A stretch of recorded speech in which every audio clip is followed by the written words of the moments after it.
Before you scroll away, I need 90 seconds of your attention, because what we're about to talk about will quietly change the choices you make tomorrow. Imagine standing at a crossroads where one path is paved in cold, perfect logic, and the other hums with something older, harder to name. One is AI, the other you might call soul. Which one is actually steering your life? Stay with me, because by the end, you'll see the invisible forces that already decide more about you than you think, and you'll get a clear, surprising way to take back the wheel. I'm not here to tell you what to believe. I'm here to show you how two forces, one measured in data, one measured in meaning, pull on your attention, your decisions, and the shape of your life. We'll watch them argue, flirt, and sometimes merge. You'll meet moments where one of them saves you, and moments where one of them betrays you. You'll hear stories that are small enough to be true and big enough to hurt. And you'll leave with a single practical exercise that rewires what guides you. Picture this. You wake up, reach for your phone, and an algorithm serves you three things: a newsfeed crafted for outrage, an ad that feels like it read your private diary, and a short video that makes your heart race. The algorithm is ruthless, but brilliant. It knows which buttons to press to keep you scrolling. It wants your attention because attention is currency. It optimizes for engagement. It is not evil. It is extremely efficient. It's the smartest, most tireless salesman you've ever met. Now imagine something else awakening in you. An unadvertised question. Why am I watching this? What kind of life do I want to build? Who am I when nobody applauds? That question doesn't optimize for clicks.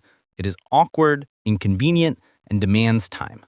That is the voice of the soul, not as mystical fluff, but as the part of you that weighs meaning over measurement. So here's the tension. AI learns what makes you click and then becomes what you click. The soul asks, do I want to be who the clicks demand, and waits for an answer that takes courage. Most of us live in the tug-of-war between these two forces, the algorithm nudging, the soul whispering. The algorithm wins when convenience, speed, or fear of missing out override depth. The soul wins when we pause, when we choose purpose over dopamine, when we place a higher value on becoming than on being entertained. Let me tell you about Maya. She's a real person. Names changed only to protect the public, but her story is exactly the crossroads we're talking about. Maya built a small online following posting personal essays about grief and mending. An AI-driven platform spotted her posts and amplified the ones that triggered the strongest reactions. Overnight, her audience doubled. The algorithms rewarded her raw honesty with attention. At first, it felt like validation. Then the pressure came. Write what gets the most reactions.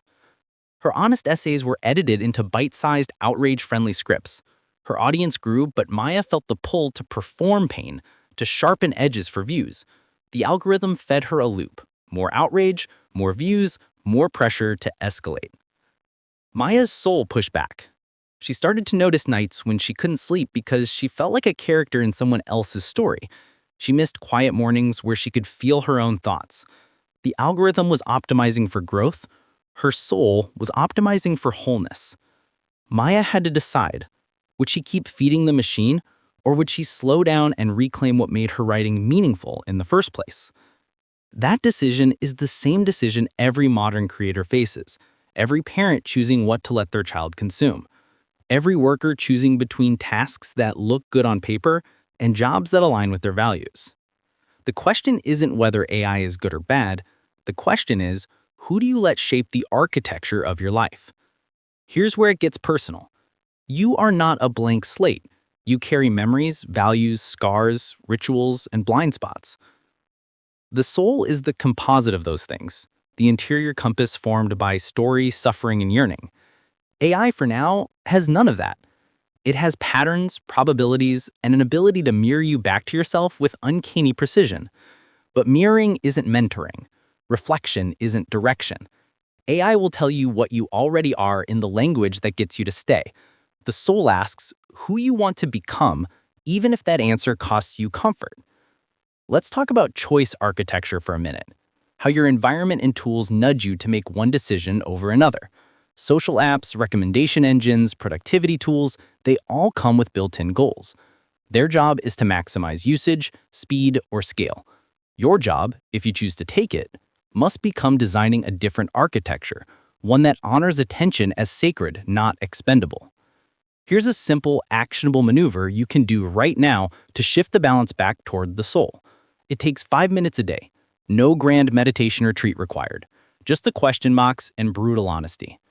Every morning, write the one sentence that describes the life you want to be shaping 3 years from now. Not what looks good, not what earns likes, but what actually matters to your deepest self. Keep it visible. Then, at the end of the day, record one small choice you made that moved toward that sentence. If you didn't make one, write what distracted you and why. Do this for 30 days and you will see patterns, where the algorithm nudged you into shallow choices and where your soul kept asking for something else. But there's more. This isn't a war where one side must be destroyed. The transformative possibility is to intentionally align AI with your deeper values. Imagine AI as a tool that can scale your soul's work, not hijack it. You can teach your tools to prioritize your priorities. That means curating feeds, using tools that reflect your ethics, and writing prompts that start with "serve my deepest values" rather than maximize clicks. It means training models with constraints. Do not amplify my shame. Do not prioritize speed over nuance. Do not reward deception. The hard part is not the tech. The hard part is the discipline of clarity, knowing what you want the machine to serve. Resistance will show up. It loves convenience and hates friction. The siren call of instant satisfaction is powerful. You'll justify scrolling because you need to research the conversation or keep up. You'll rationalize feeding the machine your pain because attention feels like validation. Those are not moral failings. They are engineered outcomes. The companies designing these systems have budgets and incentives. Your role is to build counter-incentives for yourself. Rituals, constraints, and sacred spaces where the algorithm is not allowed to enter. You might ask, is there anything metaphysical here, or is this just psychology dressed up as spirituality? The answer I found in conversations, stories, and the quiet of my own life is that the distinction doesn't matter as much as the practice. Whether you call it soul, deep self, conscience, or inner compass, the real power is the habit of listening and choosing. That habit rewires your relationship to technology. It doesn't make AI disappear, it makes you the author of how it influences your life. Remember the moments you felt most alive. They weren't usually the ones optimized for engagement. They were messy, a difficult conversation, a walk without a destination, the discomfort of learning something that changed your view. Those moments are the currency of soul work. The algorithm will mimic that feeling with edited clips and sensationalized versions, but mimicry is a counterfeit. It's familiar, but shallow. The soul's currency is scarcity. It costs time, risk, and sometimes loneliness. It's the premium edition, and it's worth protecting. So how do we keep people watching until the end? Because I promise something we can all do that really changes the game. Here's a practice that flips the script on autopilot living and gives the soul a louder voice than the algorithm. Start a 3-tier daily check-in. Tier 1, morning declaration. One sentence, the life you want to be building 3 years from now.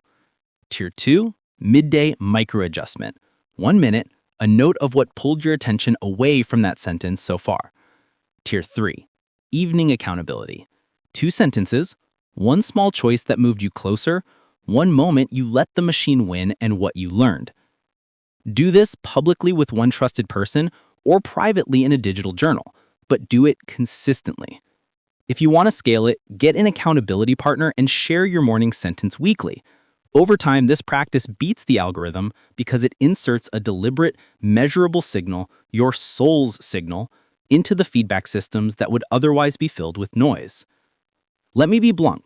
This will feel awkward. It will feel like swimming against a current that got very good at predicting you. That's the point. The things that change us are rarely comfortable, but discomfort is the price of authorship. If you refuse the price, you'll inherit other people's priorities by default. We need to talk about collective responsibility. This isn't just about you and your screen. It's about the ecosystems we build for children, the workplace cultures we normalize, and the political systems that can be gamed by attention architecture. When we teach the next generation to reflexively hand over their attention, we're shaping the moral imagination of a society. When we demand that platforms design for human flourishing rather than engagement at any cost, we change the incentive structure at scale. You can nudge at both levels, change your life, and support policies and products that prioritize meaning and truth. I want to leave you with one image to carry forward. Picture two hands holding a compass and a map. The compass is the soul. It points to why you wake up. The map is AI. It shows the efficient routes and highlights interesting detours. Alone, the compass without a map can wander aimlessly. The map without the compass is precise, efficient, and potentially empty. Together, they can navigate uncharted territory with purpose and speed. The work is making sure the compass is the leader, not an accessory. If you stayed this far, I owe you a gift. A micro-challenge that will reveal who's really guiding your day. For the next 72 hours, track the moments you reach for your phone and write down